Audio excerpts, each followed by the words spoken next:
Oras na naman para sa sulit na smartphone. Kung naghahanap ka ng pang-dedicated na phone para sa school, work o daily tasks gaya ng Messenger, Zoom, Google Docs, pang-scan ng documents o kahit simpleng note-taking lang, pwede mong i-consider ang pinakabagong Oppo A5i. Presyo pa lang practical na, pero ang tanong, sakto ba talaga to sa kailangan mo?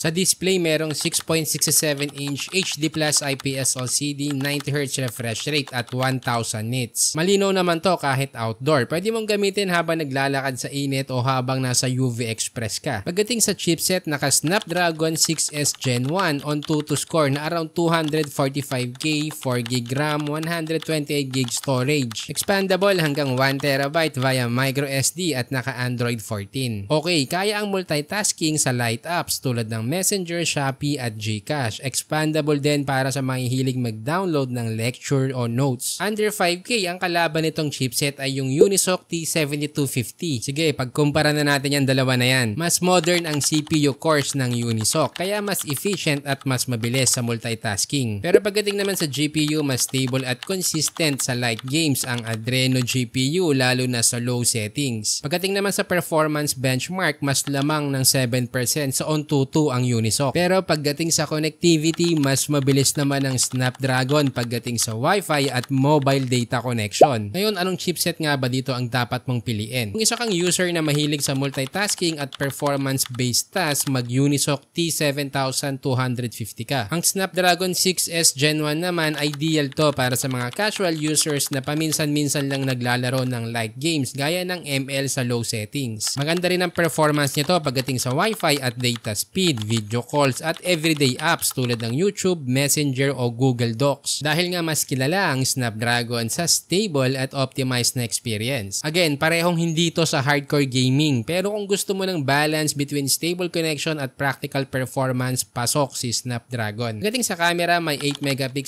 with LED flash at 5MP selfie shooter. Kaya mag-video recording ng 1080p both rear and front. Kaya pwede na to sa mga nagdo-document ng schoolwork o mga Zoom meeting. Pagdating naman sa battery, may 5100 mAh at 45 watts fast charging. Sa battery, kung average usage lang naman, siguradong tatagal to buong araw. At ito ang pinaka-highlight ng device dahil under 5K, meron ka ng 45 watts. Para sa ibang features, may side fingerprint sensor plus face unlock, IP54 water and dust resistance at shockproof. Ngayon, kung isa kang estudyante na gusto ng hiwalay na phone para sa online classes o isang professional na naghahanap ng second phone para sa Zoom, calls at files, sakto ang Oppo A5i para sa'yo. At kahit basic lang ang camera, sapat na para sa mga pang-scan ng documents, profile pics sa ID o quick snapshots. Hindi siya pang vlogging pero pang requirements pasado na. Well, kung napansin mo rin, halos identical sila ng specs ng Oppo A3X. Pero ang kagandahan dito is mas budget friendly yung presyo. Makukuha mo lang ng 4,899 pesos. Kung ito ang ginagamit mong phone, paki-comment naman ang experience mo. Ilagay ko na rin yung link sa description kung saan mo ito mabibili. At kung gusto mong bumili ng smartphone online, meron kaming group na smartphone tips, kaya mag-join ka na. Wag mo rin kalimutang mag-subscribe kung nakatulong sa iyo ang video na to.